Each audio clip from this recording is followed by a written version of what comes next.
Welcome to the Movie Draft Podcast. I am Ethan Simi, and today I am joined by three lovely guests. First up is the host of the Cinematic Symphonies podcast, Bethanne Tarpley. Yes, thanks for having me. I'm here against the advice of my therapist to avoid stress events. But, it's all for the fun. It's all for the meme. Smart therapist, quite honestly. Next up is the host of the Third Thoughts podcast, Aryan Patel. I am super excited to be here. This is my third or fourth time on a draft, and I at this point I can't tell you how it's gonna go. I suck at predicting this kind of things, but I'm excited to be here nevertheless. And finally, a senior editor at the direct.com, Klein Felt. To quote the great luminary Sporky, I'm not a toy, I'm a spork. I'm sorry that I don't understand where we're at right now, energy-wise. And today we are drafting 2019 movies in a regular style draft. Klein, what's up? Welcome to the pod. It is a pleasure to have you, and I've got to admit, your quip has been the most random / off-putting yet. So congratulations, you won. Well, I was wondering, what do I come in here with? Because usually people have the quips. I think last time I was on here, it was Star Wars rankings or whatever. I did something from Star Wars. I'm I can't go Star Wars again. I can't be somehow Klein returned. I can't do that. And Sporky, he's great. He's great. I have a little screen grab for when Disney Plus first launched. There was a Sporky themed TV show. And it was called What Is with Sporky, and there's an episode called What Is Money, and I just keep that and I look at it and I think about my it just growing debt all the time. Yeah, actually, could you send that to me? That way I can look at it every time Criterion has a sale, and I'll just sure. correlate those two things, quite honestly. Aryan, welcome back to the pod, man. You were on the film franchises draft just a couple of weeks ago. Wanted you back on for 2019. I don't know an easy way to put this, but you lost the film franchise draft. No, it was I voted for myself too, and I still lost. That's the thing. It was wow. bad. You voted. You're not allowed on this pod anymore. You cannot vote for yourself, cheater. Voted for myself, and it was because the thing is, I was so late to it that I knew everyone was already winning by a mile. I was like, dude, let me at least get one vote on the board for myself, and I was happy. I went to sleep sound that night. Okay, let me ask you, if you could have changed one thing about your performance in that draft, whether it be a certain franchise you wanted, a certain franchise you didn't want, what's the one thing you would have changed? I think honestly, I would have taken. I think a few of the other draftees took this route, but they saved a lot of their money towards the end, which I didn't really think about at all. I'm 19 years old and have a spending problem as it is, so it kind of just influenced me in the draft, I guess, as well. But I know for next time, and next time I am coming for heads on the auction. Okay. Wow. That's what they always say. I was gonna say. And then you bid $900 on Cocaine Bear. All right. It don't matter. I challenge listeners to go find that episode that Bethanne is referring to. It is not an episode of the Movie Draft Podcast. It is, in fact, a different pod that we are all somehow correlated with, and that is a great time. Bethanne, welcome to this episode of the pod. I'll clue the listeners in just a little bit. You and I actually recorded a future episode of the draft last night together. So we are living in a time loop, and it feels wonderful and really disorienting. It really does. I prepared emotionally for that episode and I got through it, and then you called me again and I was like, well, fuck Here it. we go again. Let's go. Let's do it. You can live in his walls. You can parasite Ethan Simi today is what you're doing. Let me just you can just tell be you. there. You can't. You can't do that. You got nothing Ethan, I on don't me know today. what kind of masochist you are to keep bringing yourself through this pain that I inflict, this chaos, this madness. But you know what? I enjoy it. Well, ultimately, I was like, who are the three biggest wild cards I could get on one of the best movie years possible? And this is what we've accumulated. And, I'm a sucker for punishment here. We are drafting 2019 movies in a regular style draft today. We'll go through the rules. We'll go through the name picking, and we'll begin the draft here in just a little bit. 2019, guys, is it one of the best years for movies ever? Of the 2000s? Where are we at on 2019 as a movie year? Someone Yeah. else got to go for it. Yeah. I can go first. You know, I didn't realize how many good films there were until I started looking at the Wikipedia 2019 in film, started looking at the box office numbers. Like, this was a juggernaut of a year. And The last as we were pre-COVID year at the box office. last pre-COVID year, yes. And Huge. so, like, you know, this is such like it's almost like a preserved like gem in time almost before everything went bad. This is our last example of what normal movie life was like until it all kind of went to shit with COVID-19. And so, you know, I'm surprised by how many I have on my list, but I'm also very excited. I also am shocked that some of these films did not make like the Oscars as we were kind of discussing. But yeah, I think great year from film. I honestly, hot take, I have a year in movies that I think is better than 2019 from the 2020 so far. Oh, interesting. But I don't know. I guess it's because like I didn't get to watch all the 2019 movies until a little bit later. And so that was also a big thing. So like 2019 itself wasn't a big year for me. But again, doing prep for this episode, I'm like, there's no way that all of these came out in the span of 1 year. Like that is absurd. It was special. Like I can remember as being a film fan and like being, I don't know, whatever you want to, plugged in on the letterbox sphere around this time, like leading into especially like Academy Award season around here was like so cool because obviously we get Parasite out of it, and like it was just, I can vividly remember it being like, it's not going to happen, it's not going to happen, it's never going to happen, why would it happen? And it happened, and it was like, holy shit, like however many years ago we had like Green Book win Best Picture, and now we're here. Like, wow, it was just so, it was so special. I can vividly remember sitting one night and lining up Irishman and Marriage Story back to back, and just like unbelievable, just like burning through them. And it was like, this is crazy that I can just do this, because it was also like the real like big emergence of like Netflix's big Academy Awards plays really starting to kick here, and like it was pretty magical to be at the theater at this time and to be like plugged in and watching everything. Here's the thing about 2019 is I listened to you talk, Klein, and I was like, man, we had it so good. We lived in a land of cinema. We lived in a land of movies, of theatrical experiences, a land of good movies. Our best filmmakers making movies. The box office absolutely succeeding. In this year, we had 29 films from the year 2019 cross the $100 million mark domestically at the box office. We are recording this on June 12th, so literally about halfway through 2024 right now, and we have 5 movies that have crossed $100 million at the box office. So the land of magical cinema that you were describing, Klein, is real, was real, and COVID, just a true sensational takedown of what was.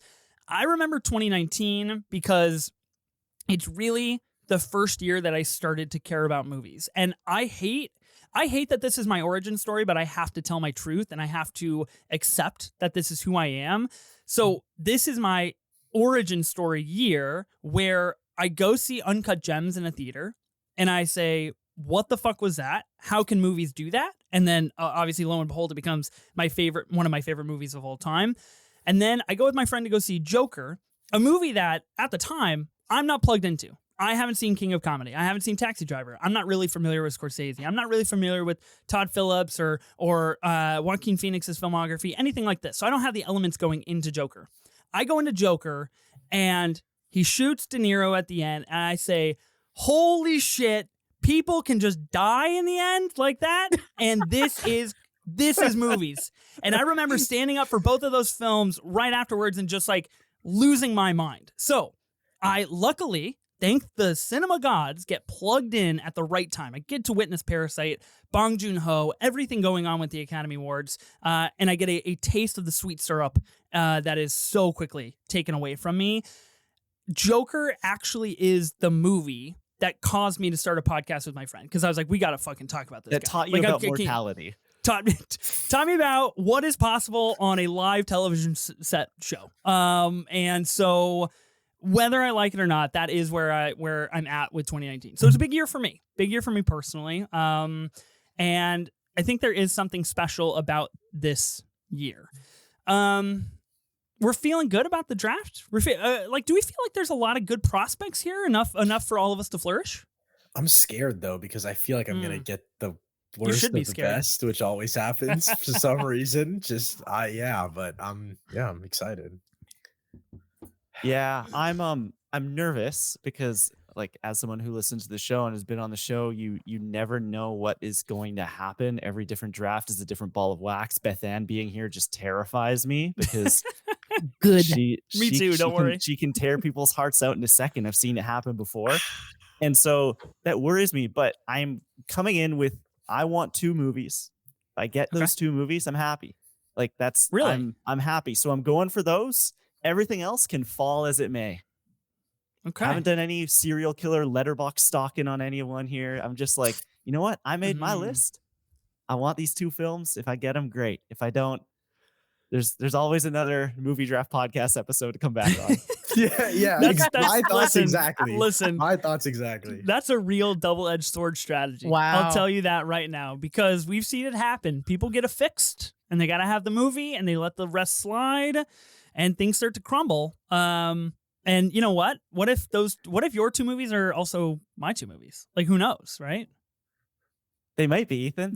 They might be. And if that's the case, if I get one of 2, I'm going to be happy. Okay. Cause I just am excited to talk about these 2 movies in particular and talk about the rest of these movies. Okay. Whether my team wins or not, who cares? Why is it got to be a winner or a loser, Ethan? Okay. Yeah, honestly, I gotta start mailing out trophies or something. We gotta put some meaning on the win here. I put winning on the back half at this point. As long as I have a good time and I get a few chuckles out of this, I'm happy. It satisfies me. Dude. Yeah, we could dance around. We could talk about cats. We could be like, yeah, lead a battle angel, whatever. Like, we can do what we want to do here and just have some fun. That's not why I created this podcast, guys. No. I feel like I'm being toyed with. Literally, I'm here for blood. I'm here for one thing and one thing only. Oh God. I think we all know what I plan to do. So I have zero idea. I'm ready. No clue. I have no clue as well. Tell us. I'd love to not know. Do I know? I feel like I know you, Bethanne, and then when you do it in a moment, I'm like, oh, so Bethanne. And then like right now, I'm like, I have to choose between all of these other movies. So I'm a little lost right now. Did anybody do any prep work coming into this draft? Any rewatches? Any strategy watches to help better prepare you for apparently a meaningless victory? I looked back on my because 2020 was the first year I got Letterboxd, and so that's when I started watching all the 2019 movies.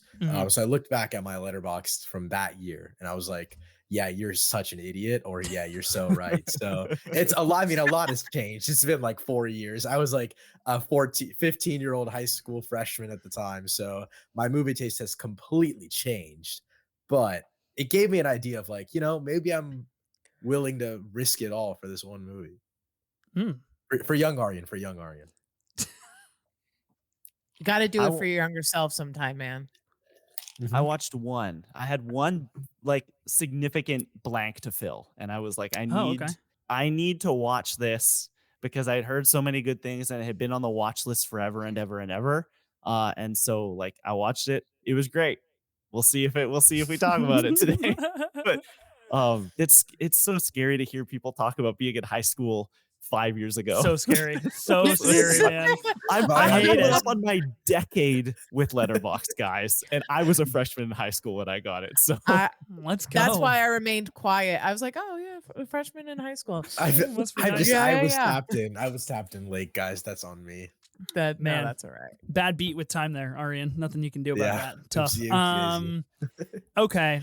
I did not do any preparing for 2019. I feel like it's a pretty impressive movie year in terms of filmography and kind of expansive picks here. I felt ready for this draft. And quite honestly, I feel like it's going to be an easy draft. But then again, I feel like it falls in the same vein of most of our year drafts that we do, where there's maybe 3 to 5 really, really big players. And then after that, you might have to get a little crafty and a little creative, and it falls down to personal preference. I, in fact, have a very crafty, I don't know, how do you say, bend to tonight. I'm looking to get a little dicey, and I'm feeling pretty good about it. So it just all comes down to the spin. As per usual, as we know here on the Movie Draft Podcast, it's all about the spin. The spin zone. Welcome. The spin is evil. Welcome to the spin zone. We'll see how we go. Anything else that we want to get out of our system before we dive into the rules and start the bloodbath? No, I like that Bethanne was just nodding along with everything you were saying, like a lion looking at a gazelle off in the savannah. Like I could see her mouth just watering. Dude. That's the best explanation for my role on this show. It's true. I'm trying not to look in Bethanne's square here on the like, video. I'm trying to have a good time. I'm gonna do some things, and she's like, "Yeah, okay. Sure you are, honey." I'm literally just trying to look at you, Klein. I feel the least intimidated with you, so I'm just trying to lock eyes with you, brother. I'm just trying to keep things copacetic here, you know? Okay, let's draft our 2019 movies here. Let's go through the rules. This is a regular style draft. That means that we will be drafting snake style to each put together a team of 6 films from the year 2019. That means in total, we will be drafting 24 films from 2019. There are going to be 6 categories that we have to fill up along the way: drama, comedy, action horror, Oscar nom, which would mean that the film was released in 2019, but was eligible for the 2020 Academy Awards. We're going to be cracking down on this because last time I made a very prominent error in the Hurt Locker being eligible for this category in an 08 draft, and I have nightmares at night because of that. So we're going to really focus on that. Box office, $100 million plus domestically, and wildcard. Anything goes. You can have whatever you want as long as it was released in 2019. Does anybody have any questions before I spin for the very first pick of the 2019 draft? In your opinion, is there a prominent first pick here? Yes. I have one. I don't think it's the same as everyone else's. Perfect. That's what I love to hear. Frozen 2. Bold play, Klein. Bold play. Lion King. Let's talk Triple Frontier. Triple Frontier Squad. Okay. I feel, look, we can't beat around the bush. It's the Parasite year. Obviously, we've talked about it. We've mentioned it. I feel like good flick. Parasite. Pretty good. Pretty good. This guy's a hater. Pretty good little movie. I feel like that's the number 1 overall pick, and I feel like it's kind of unanimous. But Klein, much like you, I have a different pick, and I feel like I don't want to go with what people expect. And I'm really hoping to get that first pick today because I want to do something a little spicy, and we'll see if the spinner is in my favor. Okay, you guys ready to spin? No. Ready. Here we go. Welcome to the spin zone. Oh my God, I really hope it's me. I'm so scared. I'm so scared. Oh my God. No! Boo! The worst draw possible. Oh, yeah. Brutal. This is the only time I like being first. All right, so Bethanne gets to go first here in the 2019 draft. Literally just the worst thing that could have happened. Oh, I'll draft second. Okay. All right, we're back. Movies are so back. We did it. Wonderful. Aryan, it's us. Down to Aryan and Klein here for the third pick. I actually don't want this one. No. Tough. It hurt you. It hurt you. I get the corner. Bummer. Oh my God, I wanted the corner so bad, dude. Okay, so Bethanne's going to be drafting first. I will be drafting second. Aryan, you're going to take number 3. And Klein, you're going to be drafting 4th on the turn. That means you will get a double pick. You happy about the turn? What I'm hearing is if you guys don't screw me, you're movies. Gold. Stay golden, Pony Boy.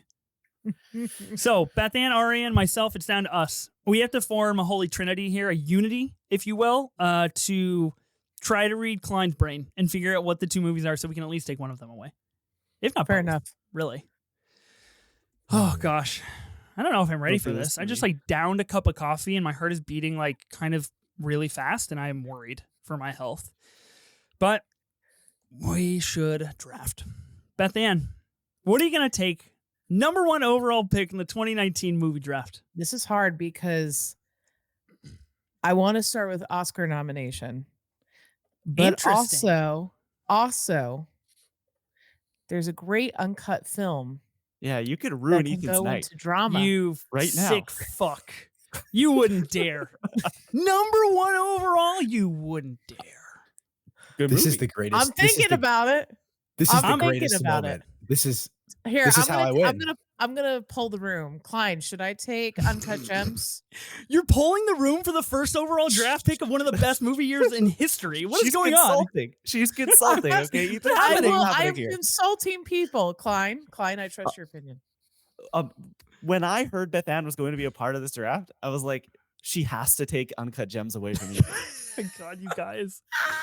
Guys, this isn't a draft against me. It's a draft to build your best team. No, Keep but that in mind. It's all, you know what? It's strategy. We play the pawn over here so we can do the rook move over here. Ethan, it's chess. You're playing checkers, okay? Excellent. Aryan? I think this would be probably one of the greatest moves in movie draft podcast history. Yeah, think of the clip. Yeah, think of the clip. So really, Ethan, I'm giving you a gift. I'm giving you Parasite. Well, maybe. All right, maybe. I don't know. Are you? Not sure if I'm aligned on that, but I mean, I'm gonna take Uncut Gems from you because Cool. I feel like that's cool. And I feel like Ethan is that's part of the personality. Wait, Well, do you it's even not like really this movie? about- Do you even I like love this movie? film. I love Bethanne? the Safdie brothers. Do you Listen. have a scheduled date to receive a Furby tattoo like I do? I don't think so, Bethanne. You're getting I don't a think Adam so. Sandler Furby tattoo? I'm getting the Furby gem. Oh, the gem. My Okay. wife won't let me get Howie tattooed on my ass, so this was the next best thing. Well, no, I'm not going to get that tattoo. But here's the problem. The drama category out of all the categories, I don't think are the strongest from this year. And I think the strongest Oh, I pick, disagree. Yeah. Strongly disagree. Wow. I mean, but Yep. here's the thing. A lot of them can be placed other places. That is There's true. not a That is true drama. That's why it's one of the weaker ones. Does that kind of make sense? Because Yeah. the pool is thin. So I feel like I need to take Uncut Gems because that is a true drama. Can't really be placed in comedy. Can't really be placed in action horror because the Academy, it can't be placed in Oscar nomination. Can't be box office and it can't be, well, it could be wild card. So It's just like I'm I'm not even sorry. hearing a reason as to why like Uncut Gems is the number 1 draft pick of this year. Like in your opinion, the best movie of 2019. You're just like, well, couldn't draft it anywhere else. I guess I'll take it on my team now. Like I didn't even hear you want talk me to about talk the film. You want me to talk about the film? The And film. why I Bethanne. like this film? Tell me. Okay. Let me Kevin set up Garnett. here. Oh, got to pull up your notes probably. She Yeah. leaves No, no, no. leaves the recording, by the way. What's this movie about again? Wikipedia.com. Who stars in this film? What is this movie about? Listen, when Kevin James took the role as Oh my God. This is crazy. This is literally okay. So Uncut Gems being available in this draft and sometimes available in other drafts that we do. And when I don't get it, I literally feel like Kevin Garnett. Like, why the fuck would you show me something if I can't have it? Like, that's where I'm at right now. And then I immediately switched over to Howie. I'm so sad. I'm so fucked up. Like, this is the evil aspect of hosting the Movie Draft podcast is that every person that I will ever invite on knows my weak spots. And I have given them willfully this information and I've caused my own downfall where if we would have recorded this as one of the very first episodes, bro, Uncut Gems is mine in the 5th. Like I'm feeling good about it.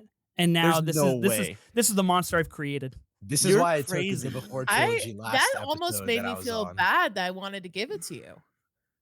I don't That care was- anymore. Quite honestly, I don't even give a shit. He's I have coping I don't so hard. care. Let me I gotta cope. Let me I gotta cope. Okay, look. Okay. look. Okay. I gotta draft, Bethanne. We gotta I know. we I'm gotta gonna give it to you. I'm just checking it on my thing, and I'm just gonna say this about the film because I do feel like I need to talk about it really quick as I get over to your draft. I think Uncut Gems was such. Oh my god. You know what? Draft. Forget it. Fuck it. What? I didn't do anything. I was cracking my neck, Bethanne. I'm limbering up for my draft pick here. I'm limbering up. No. I'm moving on. It was Adam Sandler's best role. He should have got nominated. You know what? There we go. Fuck it. We're going live. That's all I wanted to hear. Yeah. Academy should have nommed him. And I feel like everybody agrees. Uncut Gems, good movie. Cannot believe it went first in the 2019 draft. I literally didn't even process that as a possibility because I was like, yo, look at all these movies. And I warned you. I guess I still like to live in my own little reality where people don't know Uncut Gems is one of my favorite movies ever. Okay. Here's what I'm going to do. And here's what I think is really fun. I'm going to go what I deem extremely weak year for comedy. I feel like comedy is always a tough drafting category here in the show. So I'm going to go with a movie. Now, this is going to require a little bit of litigation, so I'm going to explain myself real fast. We are and have historically gone by IMDb genres. So whatever the genre that is listed in the top 3 on the IMDb, I have been ruled out several times before when it is the 6th or 7th genre, so we're going to stick to that rule. If it's in the top 3 genres on IMDb, it qualifies for that category. Now, we can discuss. If you guys disagree, we can figure out how we want to play this. But I'm going to be taking what I consider the second best movie of 2019, actually. In comedy, I'm going to take Once Upon a Time in Hollywood, Quentin Tarantino's film. I knew you were going to do that shit. I knew it. It is listed as a comedy on IMDb, and I feel good that I like a little strategy play here. And I could fill my category of comedy because I literally didn't have anything else. And so I was praying that this would drop to me so I could fill it here. Once Upon a Time in Hollywood it's tough, but it's top 2 Tarantino. Like, it is a remarkable, sensational movie. And I hope that we get to revisit Cliff Booth in whatever his 10th movie ends up being. That is apparently now on the cutting room floor. So yeah, Once Upon a Time in Hollywood, comedy. I agree with that. Yeah, that's a good pick. That's not, I don't think that, I thought you were going to go somewhere else with comedy, and I was ready to plant my flag, but it's a great movie. I mean, it's one of the best movies by one of the best working directors out there. And you get incredible Brad Pitt. You get incredible Leonardo DiCaprio. You get Margot Robbie just like throwing 100 at the plate. Like, it's great. It's great. Love a movie about Hollywood. Love a movie from Hollywood set in Hollywood. It's great. Wow. I feel like you guys are gassing me up. It feels really good. Got to be honest here. After that loss before, if it really makes you feel better, Quentin Tarantino's my favorite director. So you did take something from me. Oh, well, then I feel really good about that. That's super exciting. You should feel good. You took a child from me. We did it. I mean, like, it's tough. When you talk about the level, like the echelon of Once Upon a Time in Hollywood, 2019 is really the only other singular year where you can be like, ooh, but like, what about this one? Ooh, but what about this one? Ooh, but like, it is kind of scary. And we're going to get into that, obviously. Okay. Wow. We did it. Aryan, you're up for your first pick. Okay. I'm going to go. I'm just going to take it. Like, take it. Like, do it. Like, do it. Yeah. I'm just going to take Parasite. I'm going to take it in Oscar nom category though. Okay. I'm not going to take it in other ones, but yeah, I mean, I think Parasite's an amazing film. This was probably, other than like Bollywood films, this was probably my first foreign film, I think. And like, this really, really, really got me addicted to non-Bollywood foreign films. Yeah, this is it. Like, this is like this is like one of those movies where right after I watched an ending explain video and then put on the movie again. Like, it's an all-timer. It's a classic, and definitely one that shaped my my movie watching styles, Yeah. Parasite's undeniable. I mean, it's so it's been in the conversation. It's been in the culture for a while now. It's one of the most celebrated and momentous nights in Oscar history. It is sensational on every level. Every single time that I rewatch Parasite, and I probably watched it, I don't know, about 7 or 8 months ago. My wife actually had chose it to write a paper on for school. Nice. And so I rewatched it with her, and I was just like, God damn, what a movie. Like, every time I walk away, I'm just like, You son of a bitch. Like Bong Joon-ho. You're so awesome. Own it on Criterion. Just what a movie. Yeah, I just got the Criterion and I watched the black and white version recently. Ooh, Oh wow. dude, I haven't watched that yet. it hits different, dude. Ooh. It is. Little black and chrome, little chrome edition there. Yes, cool. dude. And I got the poster up there too. Like I'm in this movie at this point. Like this is my uncut gems, to be honest. From 20. If someone else took this, I'm surprised it didn't go.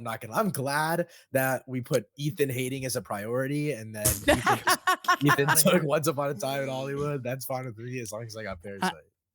It's tough because I feel like Parasite has ascended the culture, like has ascended the conversation to where it's like we all know how great it is. And so in a situation like this, it's really interesting because it's like how deep do you want to go? Like, because do you want to not necessarily do you want to waste a pick on it, but like, do you want to use a pick on a movie that everybody considers one of the greatest? Like, it's tough when you play the game.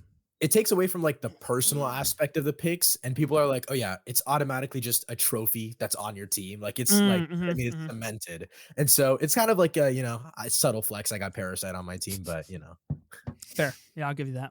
Okay. Klein, you're at the double. I need full explanation here. Are you getting both of your movies? I'm getting both my movies. Ooh. Wow, I'm worried. I'm so excited. I'm really worried. I'm so glad you're getting Toy Story 4. I can't wait, guys. Let's I'm so talk happy Sporky. for you. Okay, so I just need to figure out what category I want to actually put them in. But I think first, I'm going to take in. Oh, the suspense is killing me. I'm going to take in drama, my favorite movie of 2019, and one of my top 10 favorite movies of all time.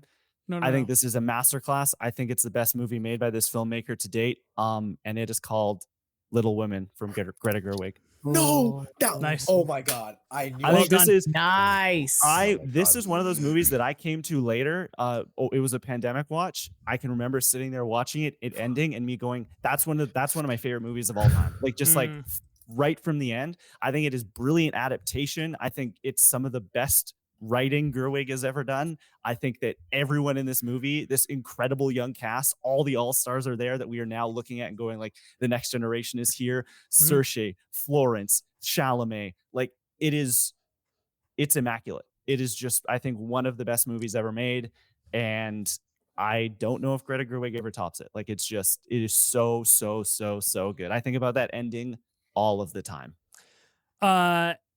This is me being completely honest with you. I don't know the ending. I have not seen Little Women. So if you could steer away from the ending, that would be super cool. I just know Bob Odenkirk is in this movie, and I like Bob Odenkirk. Oh, yeah, he shows up. I was chatting with Sophie and Ben, and so Klein, I just want to congratulate you now. I believe you got Sophie's vote. She's a huge Little Women fan, and I've been told that this will become one of my favorite films. So I'm just gearing up for the right night. But congratulations. It's incredible. I'm gonna cry. Next pick. Are we moving on? Go for it, man. It's all you. Round 2. I am getting a very interesting like flip of the coin here, both sides of it. I am going to take in Oscar nominee Marriage Story. Damn it. Scarlett Johansson, Adam Driver, an impeccable Noah Baumbach movie, and just another fantastic ending. Adam Driver singing in that bar. You get Adam Driver punching the wall, screaming, "I wish you were dead." Like, come on. It's so good. You get amazing supporting performances. Laura Dern is just on another level here. ScarJo is killing it. Marriage Story, I think, is like, it's a hard movie to revisit, especially somebody who just got married a year ago. So, but it's what not to do. He won, by the way. He already won. Yeah, I think the draft has collapsed on us. I really do. The 1-2 is tough. And wow. I will say, like, strategy wise, there is always a massive benefit to the turn. And Klein, you really maximized that opportunity there. Gosh, we can only hope he tanks after this, I guess, guys. Klein, just a hypothetical. If you had gotten my spot, right, if I had the turn, right, would you have picked Little Women first still, do you think? Yes. Okay, there's no way I was going to win then. It's okay. That was the one I wanted. That was it's if I had the already two, over.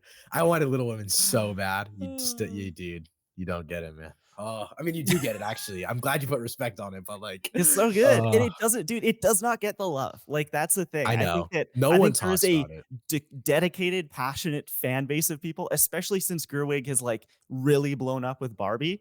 There's a dedicated Little Women hive, but like more people, especially off of Barbie and leading into Barbie last year, I kept telling people like, go and watch this film. Like, go and see the magic that this filmmaker can do.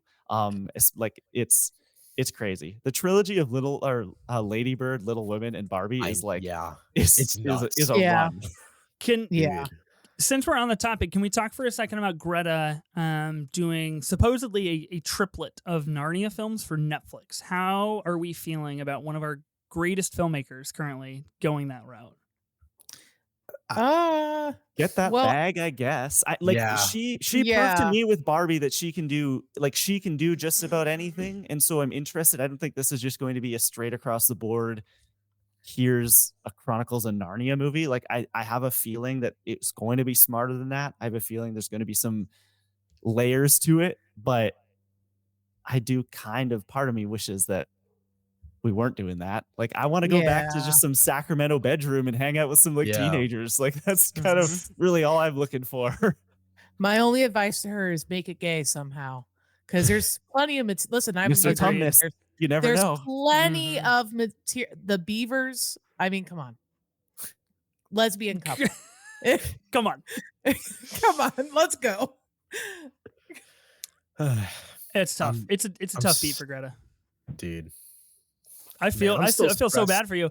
Look, Aryan, I'm just going to toss it to you. I mean, you've got your next pick, so I want you to rebound from this. I'm helping you out here.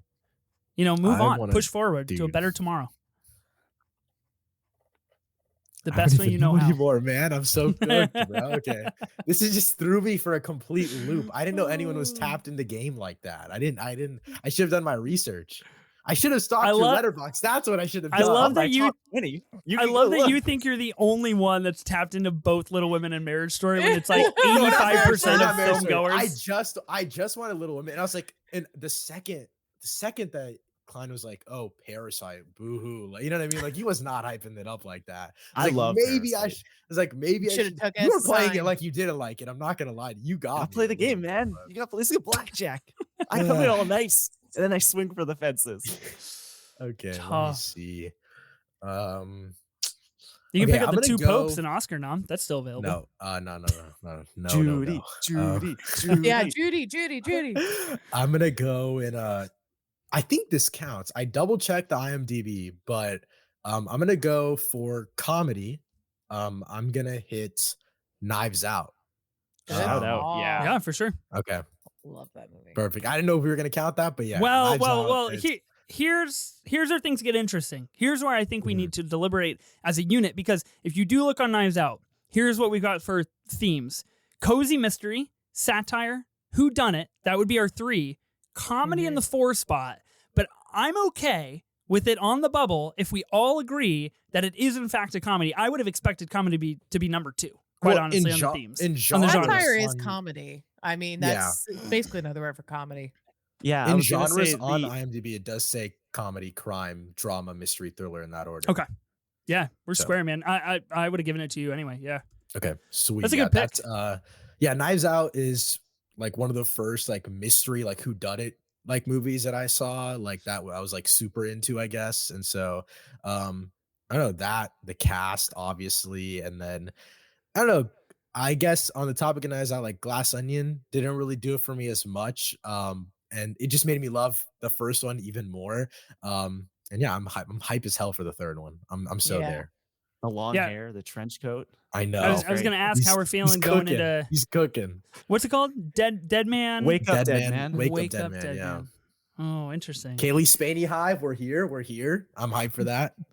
The hive grows big every day. Let me tell you that. Every day. Gonna be fantastic.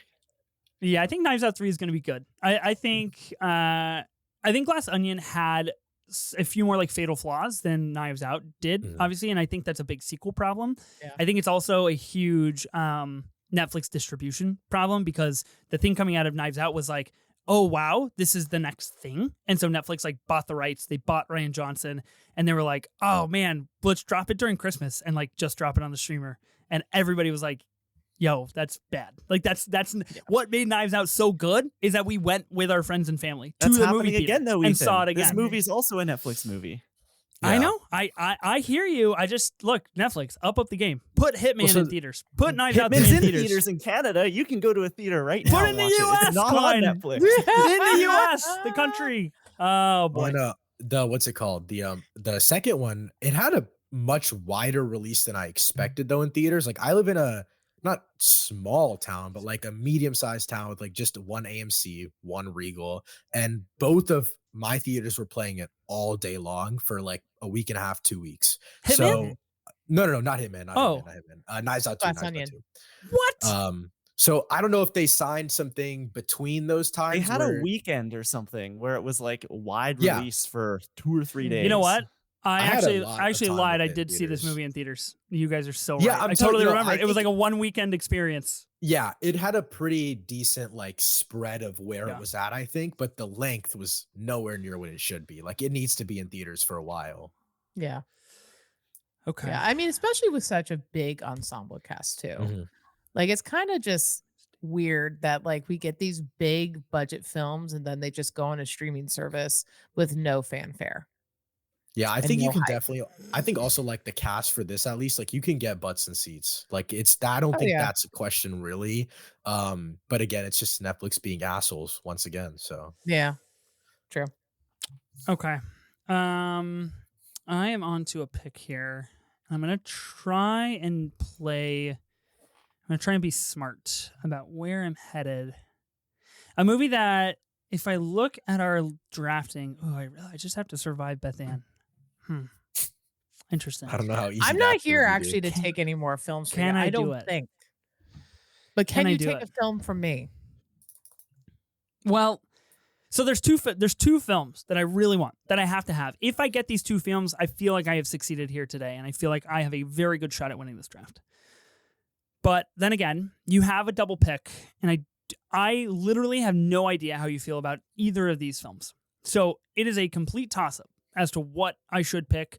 I'm going to have to sacrifice one for the other and hope that I choose the right side of the coin here and that we go with. So I'm going to go with the one that I personally value a little bit more, even though I both think they're just phenomenal films in their own right. I'm going to be going in drama. I'm going to be going, actually, I lied. In Oscar nom, I'm going to be going with a movie that was nominated for 10 Oscars and received 0 of them, unfortunately. I'm going to be taking The Irishman, a movie that I feel is criminally underrated in Scorsese's filmography, and a movie that, in my opinion, possesses one of the biggest, most explosive, stays with you final minutes of a movie probably ever. Probably ever. I love The Irishman, so I will be taking that an Oscar nom. That's a good call. I mean, that movie, you got the big three. Okay, you got De Niro, you got Al Pacino, dude. Who's the other one? I can't even fucking think. Pesci. He's part of the big three. Thank you. Don't leave Harvey Keitel out of this. Listen, it's 9:30 over here. Okay. Don't leave my boy Ray Romano out of this. Come on. And Ray Romano playing a lawyer. It's great. But no, this is like a 3-hour masterpiece. I feel like there's no such thing as like a boring Scorsese movie. Like when you hear the time stamp, like he always finds a way to fill them up. He always finds a way. He just did it with Killers, right? Like Killers, like it's like 4 hours long, and the whole time I'm like, I wouldn't cut a second of this. Sensational. No, I don't know who cuts his films, but like they know exactly the right pace and right timing, and that's hard to do. I mean, Thelma edits and cuts, so they've got it going on. They've been doing it for 40 years. Is that Thelma Schoonmaker? Okay. Also, helps edit. I feel really good about this pick, and I feel like someone needs to stand up for The Irishman every once in a while, because discourse gets out there where people are just like, it's not even that good. And it's like, guys, it's a fucking masterpiece. Let's CGI curb stomp. Come on. Oh my God. I'm so sick of hearing that, guys. Let it go. Let it go. I've what- not seen this one. You got to change that. You got to change that, Aryan. You got to change that.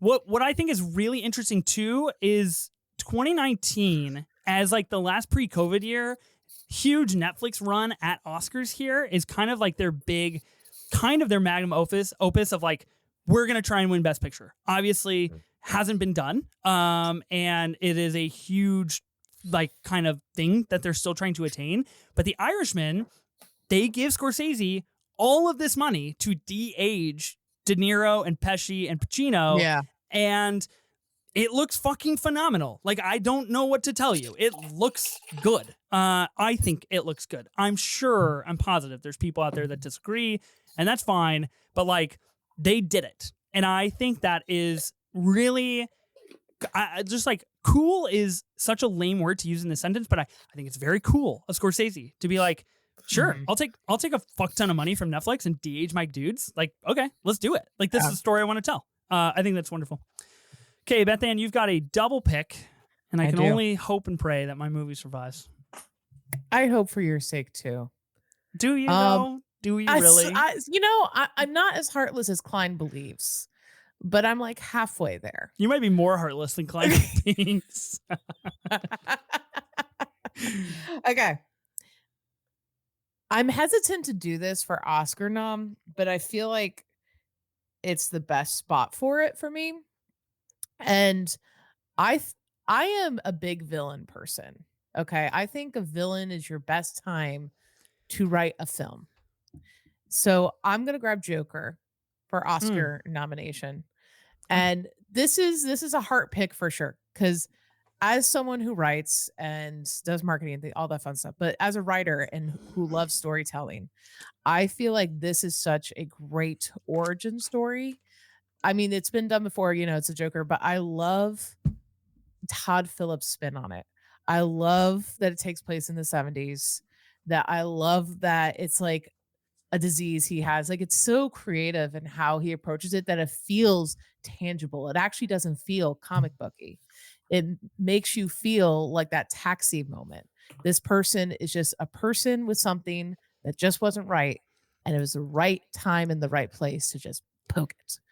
And I can't speak enough good things about this film. I love Joaquin Phoenix, like, dedication to the role. I am out of this world excited for Joker 2. That trailer I watched 10 times straight because the power of cinema cut to music. We don't get many trailers that good anymore. Usually it's like the same thing, same color, scheming. I think there's some sauce on this film, and there was some sauce on the first one, and it's De Niro gets shot. That doesn't usually happen. It seems to me like you heard my story in the beginning of how cinema affected me, and you were like, I want those two movies. That's literally what you've done. Yeah, I don't. Are you kidding? Everyone has taken everything ever away from me in this draft. Like, it's kind of crazy. Like, I was like, I'm safe today. Hold on. And why can't I like a film, Ethan? Look, I didn't say that. I just said you're stealing IP from me. It was mine. I claimed it in the beginning. If you were to poll 1,000 listeners or whatever of this show blindly of whose teams these are, exactly. I guarantee Thank you 980 of them would say that your team is Ethan's team at that.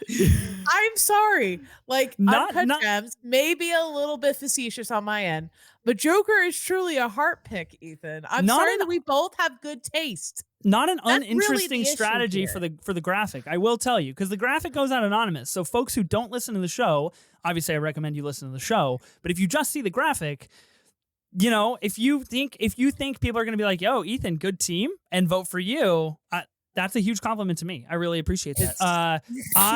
I'm really excited for Joker Folie à Deux. I think it's much more of the same thing, obviously, with Umbrellas of Cherbourg and Belle de Jour and like all of these 60s French films that Todd Phillips is calling upon. I think he does it very well. And it is a movie that, like, I I think it is a masterclass. I think it is an exceptional movie. The discourse is so ridiculously volatile that it's super, super annoying. And unfortunately, a movie much better enjoyed in your personal bubble, where you just get to decide how you feel about it.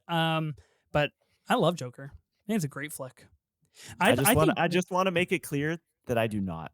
I cannot stand this movie. I'm one of those discourse people. Neither can Ben. Ben thinks this is maybe one of the worst movies ever made. So I'm not willing to go that far. I'm excited for 2. I think as the marketing for it looks great, as Bethanne said, but yeah, this movie for me was just a lot of I can't. I don't like it. I don't want to get started. Yeah, let's not divulge into a Joker pod here. Aryan, I assume you were going to draft Joker. Yeah, well, I'm still pissed about Little Women, but yeah, Joker, a team of Joker Little Women would be wild. That would be amazing. Because the thing is, I'm literally Joker, but I'm also literally Laurie. So like, it's the best. It's the best of both worlds. Like, that's just who I am at heart. So, didn't get either of them. So I have to cope just like Ethan. We're in this together, dude. It's a tough life having to cope in real time. What did you say coming into this? That you usually end up in these things just picking up the scraps by the end of it? Exactly. It just happens. Like I think it's because I have scraps. He has Parasite on his team. Yeah, he's like, man, I get second helpings here, and it's like Knives Out and Parasite, 2 of the best movies of the year. Like, what do you want, man? Well, it's because I feel like I have 2 of the most polar opposite tastes. Like I wanted Joker and Little Women on my team, but that's also at least 2 of the 3 other people's picks as well. So it just I'm always cooked, man. It's a good mindset to have coming into a draft. I'm always cooked. I love that. I'm always cooked. That'd be a great t-shirt. Bethanne, you've got another pick. Lead us into the 3rd round. I need to know what you're picking so I can feel good or bad in the next 17 seconds. Well, we shall see. So I'm going to go comedy because I feel like that also is a category that I'm afraid is going to become slim pickings here soon. Because I only have 2 left on my list for comedies, so I better claim it now. I'm trying to think how I could preface this, but I can't think of anything creative right now. So I'm just gonna say it. I'm taking Jojo Rabbit.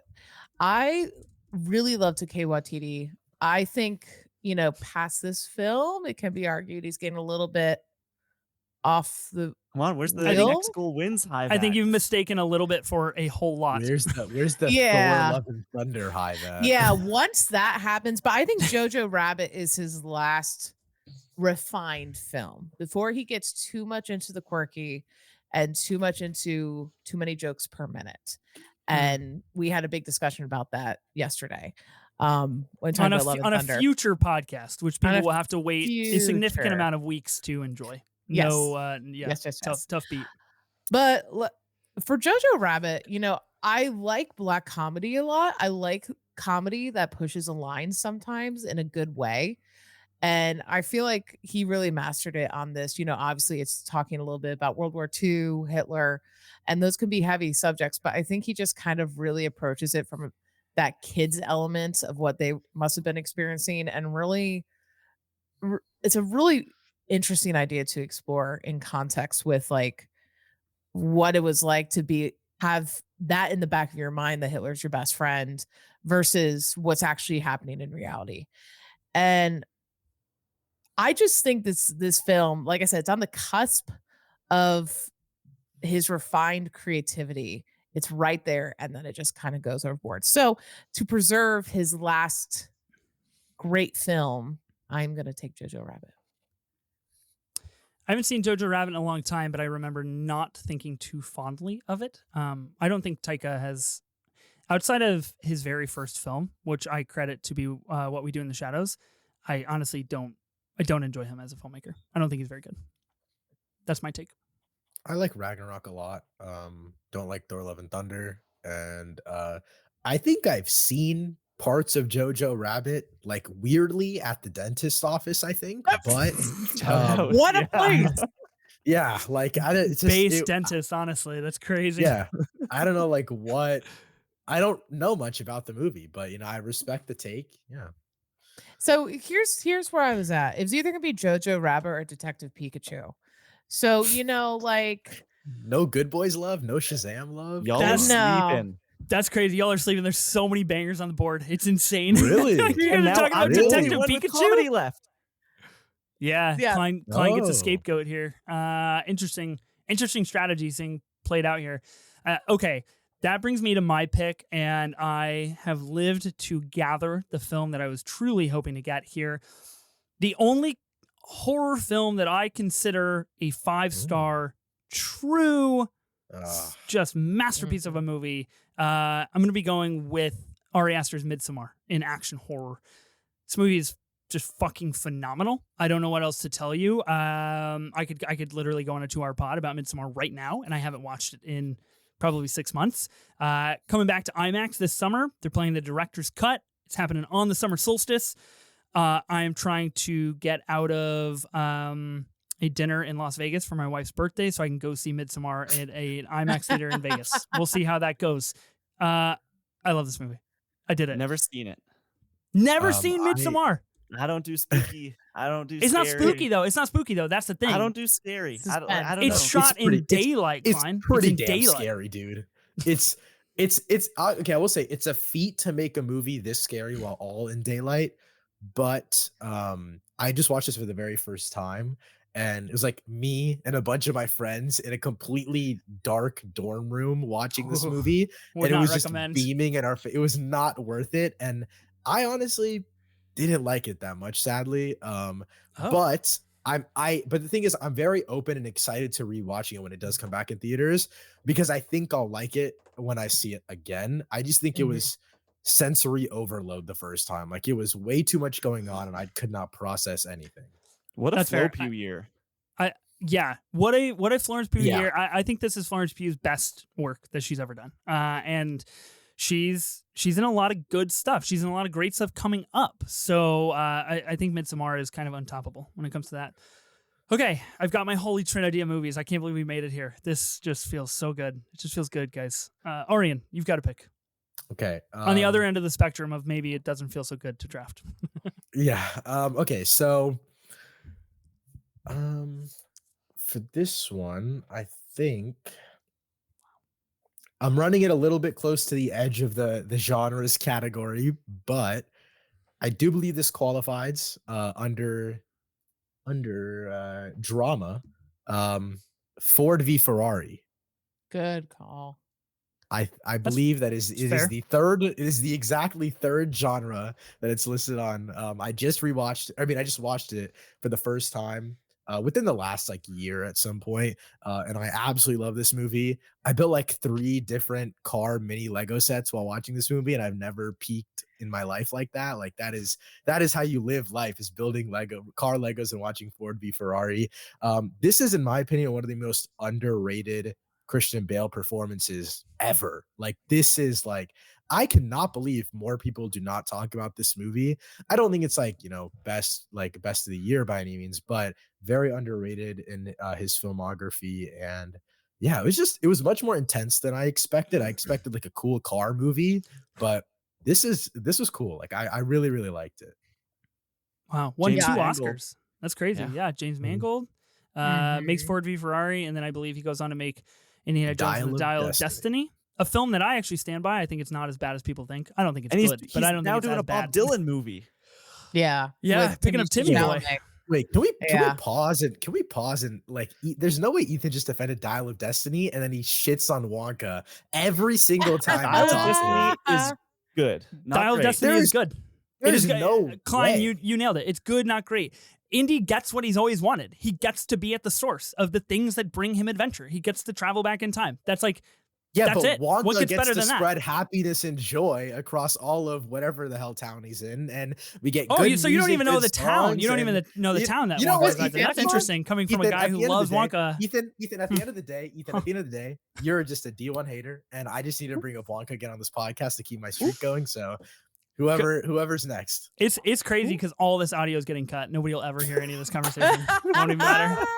Ethan actually cuts it in his favor every single time. Yeah. Yeah. That's why I never win drafts. Because I always try to mock the results. results. Okay, Klein is up for another double booking here. Okay, So first pick, this is a movie that I think is in almost every one of my categories, except for, I guess, comedy, because it isn't in any way a comedy. I'm going to take action horror, and I'm going to do 1917. Interesting. Yeah. Sam Mendes. I saw this movie to just set the scene here. 2019. I'm living in a super tiny town all by myself, out of college, working a morning radio show that I could not stand. And it had a one-screen movie theater. And I saw everything in that theater. And I was usually the only one there. I saw Annihilation that way. I saw A Quiet Place that way. And I saw 1917 that way. And let me tell you what, a movie that does not cut, except for one very notable instance, does not cut being in a theater alone. It is one of the most immersive movie experiences I have ever had. I think this movie is like technically amazing. Other than that, like it is gripping to watch. I think some people are like, it's just another war movie. I think it is better than that. You get a great Benedict Cumberbatch cameo in there, and it's great. Sam Mendes rules. Yeah, 1917. I think it's a good movie. I think stylistically and visually it is quite sublime. I think narratively it is just okay. Like I think it's just good. But I think the technical achievement makes up for that, is what I'm like saying. I think that like this, I agree with you. I think it isn't a 5-star masterpiece by any means, but I think it is so, as someone who loves film, it is so technically amazing to watch it happen in real time that I can look past that because I'm so engrossed. I mean, shot by Roger Deakins. Like what else do you expect? The GOAT. Good pick. Wow, you've got quite yourself a little trifecta here, Klein. Oh, it's about to get better, dude. Filling out the crew. He's doing good. Can we please delete this and kick him out of the recording? Like this is not fair. Like this is actually just a warm up draft. This is not being recorded. We'll do the real draft after this. I'm going to pick a movie, and people are going to be like, "Oh, it's cooked, whatever, blah blah blah blah blah blah blah blah blah." This is the only film I've ever been in a theater where I was sitting there alone, and there was a group of, I think, 7 or 8 year olds in front of me. And at the very end, the lights came up. I was sobbing, like red eyes, I think I know what you're going with. Just crying. And the Playmobil movie turned around and went, "Mom, why is that man sad?" And I am picking Avengers Endgame in Blockbuster. Damn it! Fuck! Honestly, I was really hoping that'd come back on the turn. If you don't count re-releases, this is the biggest movie of all time. It is, in my opinion, I mean, cover the MCU pretty extensively every day. In my opinion, this was the end of something. Yeah. And they pulled it off. Like, sure, it has its flaws, but like, this is blockbuster movie making magic happening. What category are you taking this in? Blockbuster. Okay, box office. Yeah. Yes. Avengers Endgame. Shoot, I was really hoping I could snatch that up for box office. I will say, I am a diehard MCU shill like no other. Like, it is actually kind of crazy the lengths I'll go to defend the MCU. I have an Infinity War poster right up there. I actually think this movie is just okay. Like, I don't like, and I love like the first 15 minutes. Crazy. That is, and I love the last 20 minutes. Bro, you tell me like the movie opening with Tony Stark in space basically being like, it was a good run. Like you're like, it's okay. He said he likes the first 15 minutes. I think the first act and the third act by themselves are great. I think like literally I would cry to every trailer that came out for this movie. Like, it was bad. Like, I was emotionally remember unavailable. being in the theater and just 5 years later. Yes, I'm like, craziest fucking thing in the world. Yeah. And then they start doing a scavenger hunt. That's sick across time. Yeah, so dope. I think it's an interesting That's one idea. way to boil it down. I think it's just like, okay, I think honestly, I do give them like credit because I think this was the most efficient way to wrap up the story. You know what I mean? Like, takes you back to certain moments. It gives you enough of every character, great balance of everything. But I love you. Come on. So I'm hearing it's a great movie. No, but then I left the theater. I left the theater and I was like, I looked at my friend, and normally my friend and I disagree on Marvel. Like, I rate them way higher than him. And I was like, hey, dude, like, that shit might be like a 6.5 out of 10. Like, Like that might be a 7 I- out of 10. Like, and dude, I love Eternals, by the way. Let's go. So Eternals that- Have Rise. I love Shout out. Multiverse of Madness. I love Oh, boo. yeah, I enjoy a lot of the movies in Phase 4, aside from Thor: Love and Thunder. Like I love a lot of the new, like I mean not Phase 5, right? So the newest one, whatever it's called. Yeah. 4, Yeah, 4 and 5. 4 or 5. I love them. Like I like the newer things, but dude, Endgame, like I'm not saying end it after Endgame, but I'm like, it's just it was cool for the moment, but I've rewatched this movie once, and I've rewatched every MCU movie multiple times. Okay, so I have 3 really quick takes. My first take is I'm pretty sure that you're taking this stance because you are cooked in this draft and you just started trying to get it down. Sorry. Wow. My second That's take, my crazy. second take is Avengers Endgame remains the movie I've seen the most amount of times in the theaters. I saw Oppenheimer 6 times in the theater. I have seen Avengers Endgame 7 times in the theater.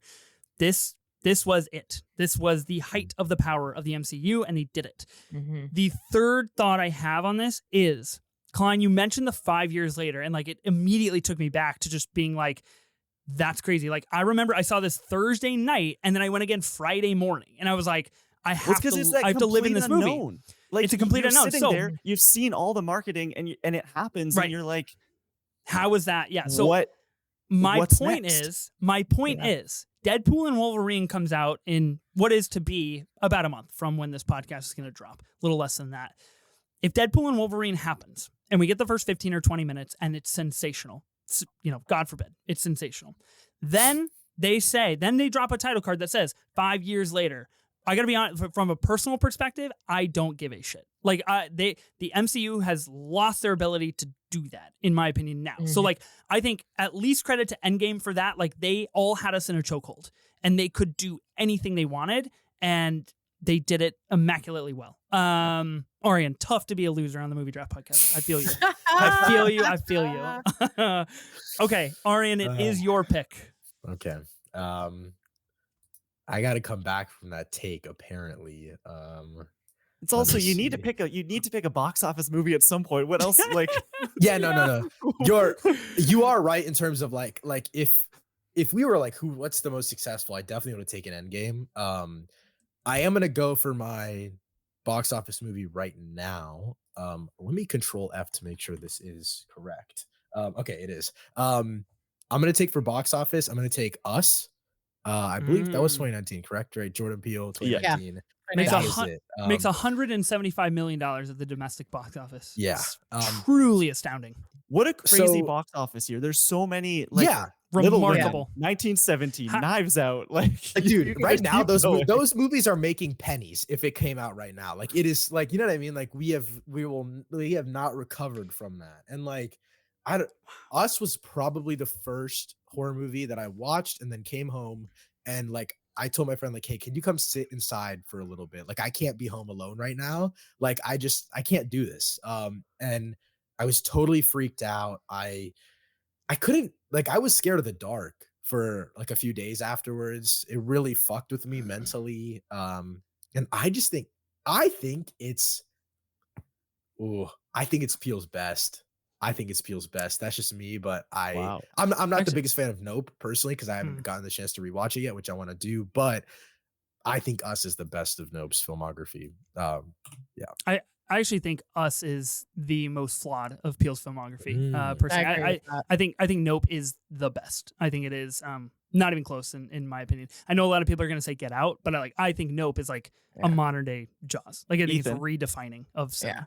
Should I watch Nope? Oh my god. I've seen Get Out. I did. I got think- over the spooky and loved Get Out. I think that you and I should do a live watch along on I've heard YouTube. Yeah. Spielberg and watch Nope. comparisons, and that does a lot for me. I can't properly explain to you how riveting Nope is when it clicks. Like when you feel it, it is something else. Yeah.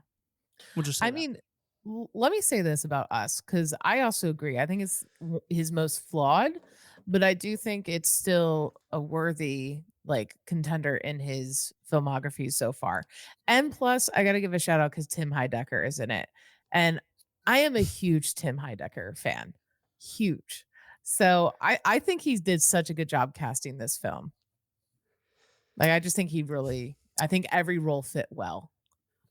What's Jordan Peele got next on the block, guys? It's untitled poster on Letterboxd. That's what I have on my watch list. So he's actually redoing I believe we're doing Lord a of the vampire. Rings. He's pulling a Greta Gerwig. Redoing Lord of the Rings. Get out of here. They just fired the Blade director, maybe. Yeah, that dude, please, for the love of God, get him in there. Are Like, you fucking kidding help. me? You want Jordan Peele wasting his time trying to revive Blade when we could have another Marvel? Nope? Whoa, Guys, let's not. We've got to put our filmmakers in Ethan, areas for what success. If the new Blade is the next Nope? Yeah, that's what I'm saying. Like, okay, if the new Blade is the next Nope, I will never watch a movie again in my life. We will have peaked as a society. That's all. You heard it here, guys. Dude, okay, I'm not gonna lie. That's a test.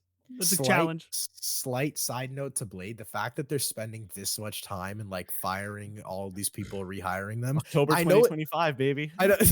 I know it can be seen as. I know it can be seen as a red flag, but this is the greenest flag of them all to me. I'm just like, you're telling me honestly, that a movie that is onto their third director and like eighth writer, you're like green flags. Listen, this is so good. Listen, I'm like, listen, I'm like, okay, if this was hypothetically like Thor: Love and Thunder or some shit, they would have just released it. Like they would have they would have just put whatever on paper and just thrown it out. Aryan, I got you're such an optimist. You're such an optimist. Aryan, I love having you on the pod, brother. Love having you on the pod. Keep me on my toes. This delusional 13-year-old me is like, no, Marvel is back. They're so back. And this is it, dude. Like, this Blade will be the turning point, I swear. Please. October 2025. Coming to a single near I can't believe Listen, it. By the way, I was literally like 14 years old when they announced Blade, when Marshall Ali came on stage. You don't need to, I was like 2 weeks ago. Like that. I was like 2 weeks ago. Sick. Okay. All right, guys. I'm gonna draft here my 4th round pick. I'm gonna go in box office. I've got drama, box office, and wild card I need to fill. Everybody has a drama, I believe. So I'm free and clear in that category. So I will be choosing a box office. I'm going to go with the second MCU movie of this draft. And I think the only other MCU movie that came out this year, if I'm not mistaken. Yeah, it was the only other one. Spider-Man Far... No, it wasn't the only other one. No, it wasn't. It wasn't. Captain Marvel. It wasn't. It was Captain that's Marvel. true. Captain Marvel. Sorry. That's available. He was not picking that shit. Slips the mind. Slips the mind. Back to the good old days, the 90s, and you could get away with anything. Tough beat for the box office. I'm going to go with Spider-Man Far From Home. What I consider one of the MCU's greatest villains in Jake Gyllenhaal, one of the best looking villains for sure, no question. I think this movie is a top 5 MCU movie, and it's just like non-comparable to really anything else. I love Spider-Man Far From Home. Made $390 million at the box office. Good times. I've always said Spider-Man Far From Home is one of the best Marvel movies. You say that now, Bethanne. You say that now. Listeners are in for a real treat in a month. Ethan, what do you prefer? Multiverse of Madness or Spider-Man Far From Home? Far From Home, and it's not even close. Are you really? That's a real question. Like, I want to know if I should answer earnestly or not. I need Sophie here to defend. Bro, Multiverse of Madness is a bad movie. It is a bad movie. I will take Far From Home every day of the week and twice on Sunday. It's not even close. Not even close. I'm outnumbered. I don't want to do this. Never mind. Forget I asked. Okay, Bethanne, you've got the double bill. Okay. So, Okay. I think what I'm gonna do is I'm gonna actually get my wild card out of the way. Don't do and this. I think it's an interesting play. Don't screw me over like this. Interesting play. Okay. I'm gonna choose a film I don't think anyone's thinking of. And I think it's one, when I say it, some people online be like, oh shit, I forgot about that. And it's gonna be El Camino, a Breaking Bad story. Okay. I know. That's fair. A little bit wild card, but pick. Here's the thing. You cannot deny the cultural impact of Breaking Bad and its universe.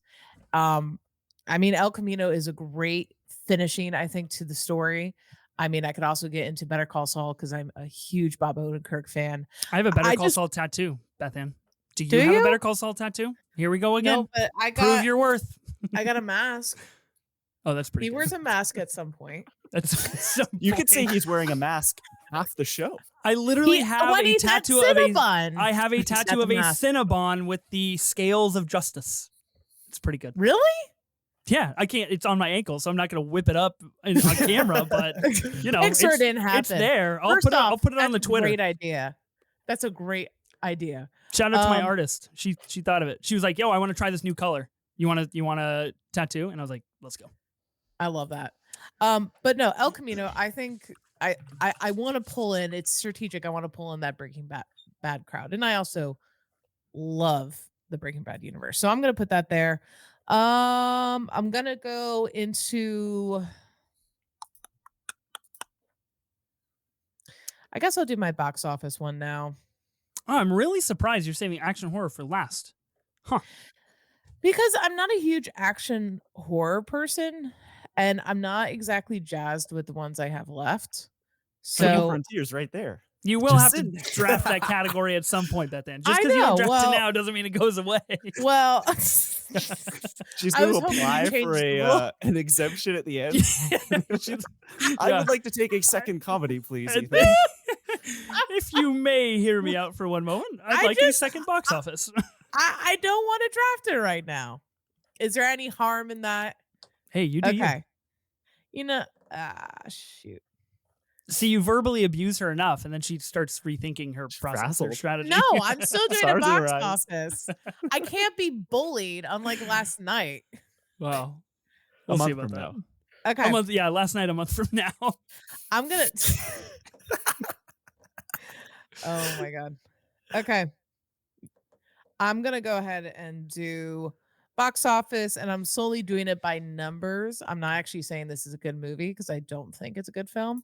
I'm gonna choose The Lion King, Bold strategy. and like I said, solely off of numbers because that was the second highest ranking film that year. Behind Now- what, Bethanne?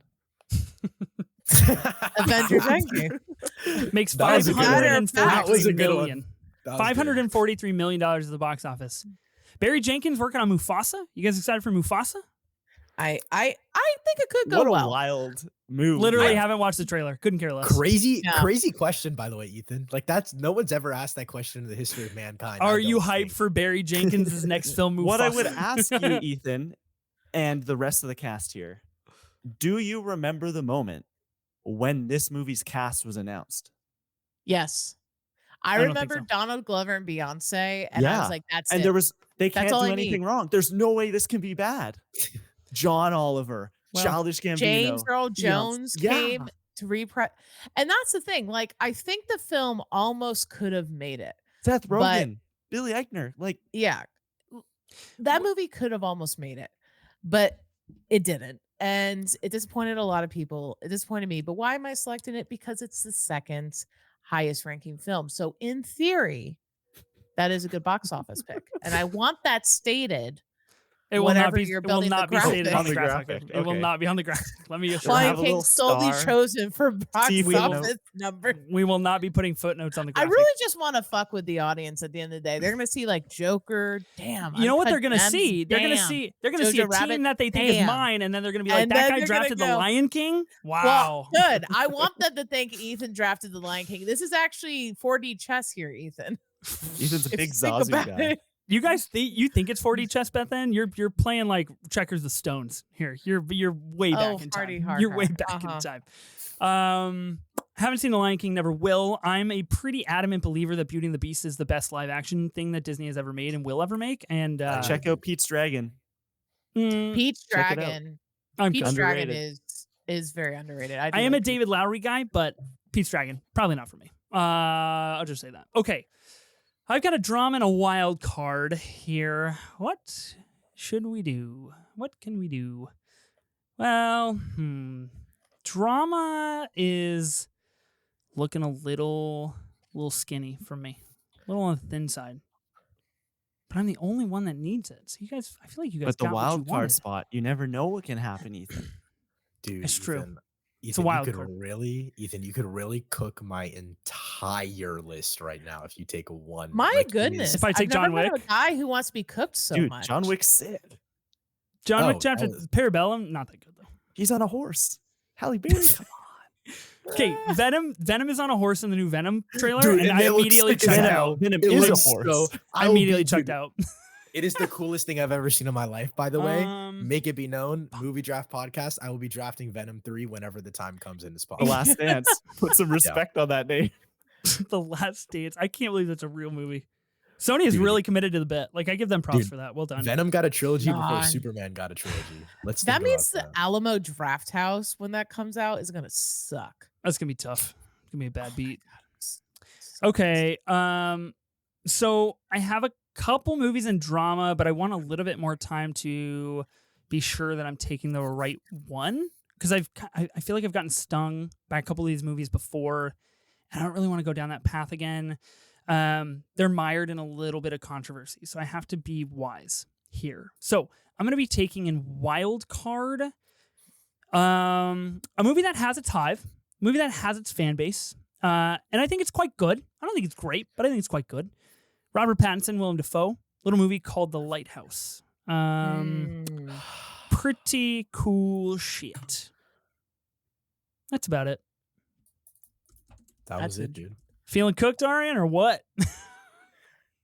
Was that really it? Was that really the movie? I don't know. Why the fuck do you keep inviting me on here? This guy? I can't believe I got Every it right. time, bro.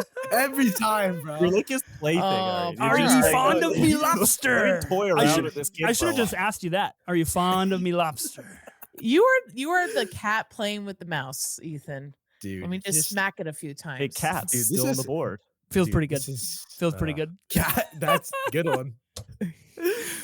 Oh, Okay. God. Well, Aryan, you've got to pick here. You've got action horror Okay. and you've got wild card. Can you salvage any life? I don't think so. But So- we'll see. I have a ballsy one right here, right? This one, I don't know if it even counts, but I just looked the movie up, and the first year it pops up as is 2019, right? Okay. Wide release. Yeah, we gotta get particular about this. So I understand. I'm assuming it was probably just the film festival rounds. Oh shoot! But I think I know I'm what you're gonna- going with, and I'm I'm gonna gonna be try mad to- if you're gonna go with it. I'm gonna try to throw it out there. Sound of Metal. No, damn it! That is the movie I was thinking of. That's the So- blank I had to fill in. So I don't. That's the one movie I watched. Let's 1 second here. I'm gonna pull up the Sound of Metal wiki because this has been Yeah. known to happen in the past. So, okay, so Just from what I it's- see on the wiki is September 6th, 2019 at TIFF and a November 20th, 2020 wide release in the United States. Yeah. So I'm going to say it disqualifies for Yeah. this draft, I unfortunately. think the gap is just too big. I think it's a huge between- gap. yeah. And I'm going to guess, at least I remember, this was a huge one that Amazon sat on really hot out of TIFF, and they just waited until they had their streaming service locked and loaded and They threw it on there. us. They hitmaned us. Yeah, tough. All right. Sorry, Aryan. I'd say it to anybody on this pod except myself, which I'd Yeah. make an exception for. Sound of Right, Metal what do rules you though. Sound of just Metal. watched Yeah. it What for do you the think? first So that time. was the movie you watched. Yeah, because I thought it was a 2019 film. I'm glad I didn't take it. Riz Ahmed, man, like that movie. Mhm. I've Olivia heard so many Cook? good Wow. things. It does not leave you in the happiest of places, but like, man, it's so good. It's a real like powerhouse of acting. Just you're with him the whole time. I know Aryan Yeah. can speak to this as well, but Paul Raci in this movie is Mhm. astonishing. He is unbelievable in Sing Sing. That comes out next month here. Dude, somehow in leveled July. it up even more in Sing Yeah, Sing. really, I was really, like, really good movie. I had to go right back and rewatch Sound of Metal because I was like, Yeah. I need more of this guy. Like, I need to just, I kind of wanted to like compare the performances. I was like, it feels so similar, but so different at the same time. It was just, yeah, both are amazing movies. I'm sad this one didn't count, but Yeah, sorry, man. I am, it's okay. I was bracing for it. I was assumed it wouldn't count. Stay cooked. but You know what I mean? Yeah. Yep. Yeah. That's how it is. Action horror. Right, I have that left. Yeah, action horror. I'm gonna just take John Wick 4. Three. You mean John Wick 3, Parabellum? 3. Sorry, 3. I was like, yo, John Wick 4 is on this board. That would have been the number one pick. Here we go. Yeah, I'm gonna take John Wick 3. I said this on the franchises draft, I think, but I'm not as high on the John Wick on John Wick 4 as much as other people are, and I think John Wick 3 is pretty much the worst of the bunch. I hate to be shooting myself in the foot here, but like I got to be honest, like I'm only picking it because it was this or Shazam. So it's John Wick 3. If it's this or Shazam, you made the incredibly accurate decision to go with this film. Yeah. Okay, you could take your time now. I got to look up some more 2019 movies. So yeah, okay, sure. That's literally what I've been doing, just doubting my action choice. Yeah, I was like frantically typing in, is this movie? Yeah. Okay. Yeah. I've been looking for genres. I've been sitting on comedy this whole time. My number one comedy is still on the board. Really? Yep. This is an immaculate film. It is a movie that introduced me to a filmmaker that was like, oh my gosh, what a run this person's going to go on. And then the next movie happened and it all fell apart very quickly.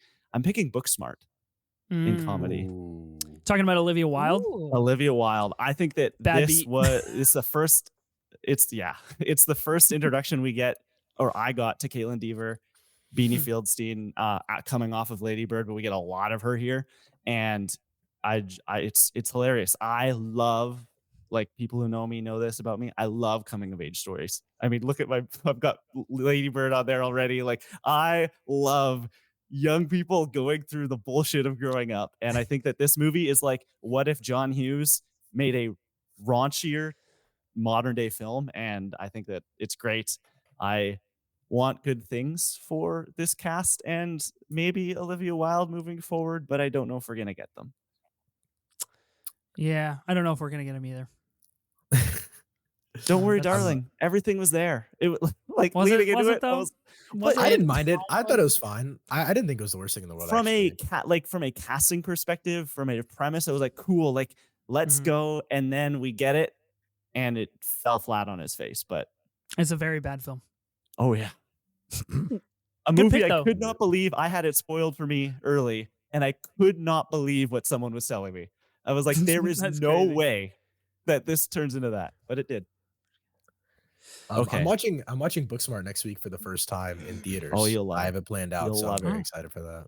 I haven't seen this film. You've never seen Booksmart? You would love. It's got Ethan Simi energy. Put that on the poster. It's got Ethan Simi energy. That is a shirt for sure. It's got Ethan Simi energy. Yeah. Oh boy. Okay, Klein, this is your last pick. I know, wild card, and I think I'm gonna play with the heart here, but I'm kind of juggling between two movies, and they both are just kind of like movies that I want to talk about.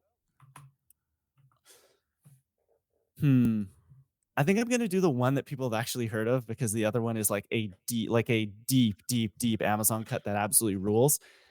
Talking about The Vast of Night? That movie fucking rocks. Vast of Night so is good. Awesome. Great. We'll circle back to it if you don't pick it. It's so good. I'm gonna do The Farewell. Damn it! Oh, we were this late in the draft. It was mine. We would have had a perfect team. Yeah. I don't know if I can have a trifecta. Like, I have to complete the 2019 going through your bullshit trifecta of Little Women, The Farewell, and Booksmart. I think that this movie is like, where's this Awkwafina been? And where has she been since? Because I want more of it. This was a pandemic watch for me, and I can remember sitting there and my family coming down like, what are you watching? I'm like, you're not going to want to watch this. This is not a very happy film, but I think that it's just so good, and I need to revisit it. I haven't watched it in a long time, but give me more Awkwafina doing dramatic stuff. Damn, great flick. I was really trying to lock this one up late. I thought this would have been a sublime 6th-round pick, and you really shattered my dreams and my hopes. It was this or Vast of Night. I was debating. Should have picked Vast of Night. Not as good of a movie, but it would have made me pick The Farewell. We could have had it all. Dang. All right. Well, Klein, you're the first to round out your team. Congratulations. Aryan, this is your last pick, man. Wild card. I, again, don't know if this one counts because I didn't watch it when it was originally released, so I have no actual information on it. But according to the Wikipedia page, it was theatrically released in France on the 18th of September, 2019. So I don't know. I don't know if this counts, but Portrait of a Lady on Fire. No, definitely doesn't count. No? Okay. All right. I think good. we have to. I think we have to go with domestic releases in the U.S. If we're going with the domestic box office, I think we should stick with a domestic release. I couldn't find the domestic release on the top of the Wikipedia. That's the only reason I wanted to at least throw it out there. I'm gonna go The King though, for my wild card.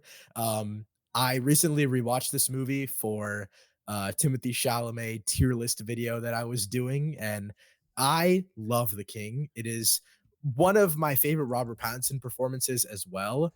And I don't know, I think it's really underrated. I think it's a little slow at times, yes, but I think it's just both actors doing some crazy shit, some really weird accents, and it's fun, dude. I haven't seen The King. I've wanted to. Got a pretty solid two-hander with R. Pats and Timmy. Yeah. Netflix original, right? Yeah. I think it was it? I don't know if it was. Push. Yeah, I don't know if it was financed or if it was bought out. Like, I don't know which one it was. I'm pretty sure it was like fully Netflix, but it might have been bought out. I have no clue though. So, okay. I'm going through the IMDb here for Portrait of a Lady on Fire because I don't want to get this one wrong. If it really is a 2019 movie, I'd be really surprised if it is and it's dropped this low. I don't think we would have let that happen. Yeah, that's what I'm saying. It's like, I honestly would have picked it way earlier, but I was in my wild card and I was like, I got to pick something. So I just looked up 2019 movies. Said 2019 next to its name. Okay, so Wikipedia.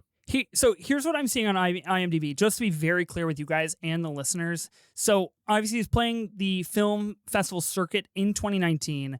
I see that it is released in limited quantity in LA and New York only, December 6th of 2019, and then it gets a wide US release on February 14th of 2020. So I think we're going to go with the 2020. Even though IMDb says 2019, Letterboxd says 2019, I think it's only fair that we do go with the wide release. I agree. Yeah. You guys on board with that? Mm-hmm. Yeah, I agree with that. Okay, sounds good. I just wanted to make sure that we're all being square here. I am a constituent of good faith. I try my hardest. Okay, Aryan, that rounds out your team with the King, a movie that I don't think I've ever heard anybody talk about. Okay. I've got drama. I've got drama left. I really wanted The Farewell. That's not happening, obviously. I'm stuck between two movies. One that I think is better than the other. But that one is a movie that I don't think resonates with as many people. I don't think people would see it and know what it is. I don't think it would necessarily intrigue people to look at that on a graphic and say like, I know that movie, or what is that movie?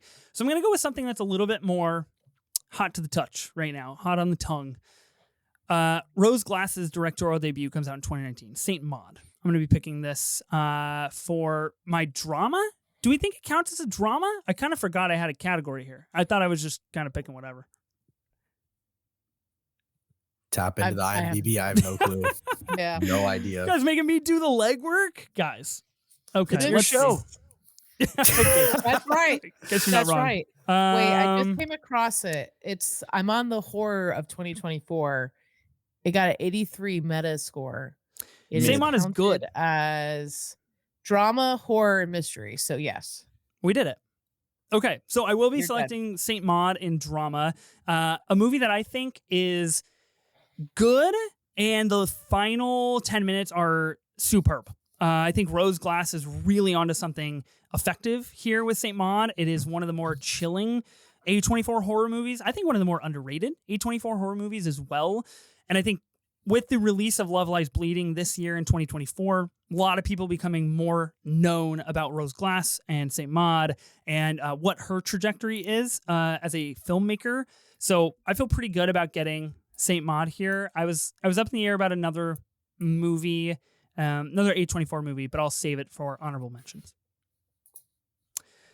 All right, Bethanne, you're the last pick. In the words of Aryan, I'm cooked. Wow. You gotta fill that action horror. I know. I've literally been Googling going between action films of 2019 and horror films of 2019. And I don't really have that much to choose from I think qualifies. Shazam. Shazam. So no. guys. Oh, There's God. good movies Triple out there. Frontier's fun. Okay, you know what? No, Triple Frontier is fun. I'm not a defender, but I'm I haven't seen it. I just haven't seen it. slightly. Oh, enjoy it. Ethan, that's got Ethan Simi written all over Is it Chris Hemsworth in Triple Frontier? No, Ben it's Affleck, Ben right? Ben Affleck, Oscar Isaac, and maybe I think. Oscar Isaac, yeah, and they go to like Bolivia and take out drug dealers. It's Let's awesome. fucking It's go! it's so tough. That movie sounds so good. Yeah. Wow, Klein, I'm you locked bring up a in. good point. Locked in. You bring up a good point. No, here's where I'm stuck. So I can either take the stupid choice or the safe choice. And I think I will just do, I guess, a safe choice. And I guess I'll just do It Chapter 2. I don't think it's the best. I don't, Bill Hader, but Hive. it's fine. I do like Bill Hader a lot. And I loved the casting. When they announced the casting, I was like, let's fucking go. Jessica Chastain, James McAvoy, Bill Hader, the whole cast made sense.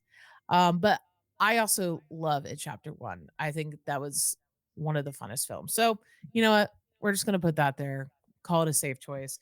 I just wish I could take Triple Frontier because that sounds like an awesome film, but I haven't seen it, so I can't choose it's it in my awesome. conscience. It's so good. It's so good. I haven't seen It Chapter 2 since I watched it in theaters when it came out, but like it was I honestly don't remember much of it other than I was just like, wow, this is how you do like a time up movie. You know what I mean? Like this is how you scale time. Like this is like I felt a real connection between the aged up and the younger actors and actresses. It didn't feel like something that it felt like a really necessary sequel to me. Not like I was gonna die if they didn't make it, but like I was like, yeah, like this is why you make sequels, and this is how you passed up, and it was enjoyable. Aryan, did you like the display of a passage of time in that movie better than you liked it in The Irishman? Oh, you haven't seen The Irishman. Never mind. Oh, shoot. Yeah. Shoot. All right, shoot. guys. This is you ruined my day by stealing Little Women right off the bat. That one, I still have not recovered from that. So this is just more and more. Oh man. Well, I haven't seen It Chapter 2. I haven't seen any It movies. So have you at least watched Barry? Are you on the Bill Hader train? Chapter 1. No, I am pro Bill Hader, but I'm not on the Barry train. Don't watch Barry. Barry. I love Don't watch the Barry last season so of Barry, much. dude. I haven't watched the last season. Good. But let me Just tell you leave it that this. way. Let me tell you this, Ethan. It is a perfect coming of age tale with horror elements in it. Mhm. Okay. I love Chapter 1. Chapter I will 2 is have to fine. watch it after I watch Triple Frontier. Yes, That's fair enough. Priorities. That's how things are Ethan, going to be priorities. I better see Triple Frontier on your letterbox tomorrow morning. I can't commit to that. That's way too much pressure. My wife, I do now that you brought it up, I just want to give a quick shout out to my wife who has been working her little butt off for the last 2 years to become a certified medical assistant. She just passed her double AMA test today, and she is a medical assistant. So shout out to my partner. Okay. Ethan. Yes, sir. That's cool, but let me just read you this cast, okay? Oscar Isaac, Ben Affleck, Charlie Hunnam, Pedro Pascal, Garrett Hedlund, Adria Arjona. Come on. Yeah. Really? Ethan, this is how we win, Ethan. I'm telling you, this is it. Adria, wow. Yeah. Oh boy. Well, we're locked in now. Holy smokes. About to find my new favorite Netflix guilty pleasure. Okay, we have completed the 2019 draft. Quite honestly, a lot more energetic than I would have anticipated. A lot more interesting than I thought things were going to go. Let's go through our teams here, and then we'll quickly round out any movies that we may not have mentioned. Bethanne, would you read your team first? I would be happy to. For drama, here, I'm actually just going to pull it from here. Cool. For drama, we went with Uncut Gems. For comedy, it is Jojo Rabbit. For action horror, It Chapter 2. For Oscar, and let me let you know, I'm looking at the paper, so I can't see your expressions, Ethan. Joker, a Joker for my Oscar nom, Lion King specifically for box office numbers, and El Camino for my wild card. You keep bringing up the Lion King bit. I don't think it's doing what you think it's doing. It's not going to matter. Probably not. It's not going to work. But at least she has Uncut Gems. I think that balances out. At least I got Uncut Lion Gems King. Joker. It must be nice to really have a great personal association with those films. For my team, I picked up in drama. I got Saint Maud. In comedy, I chose Once Upon a Time in Hollywood. For action horror, I got Midsommar.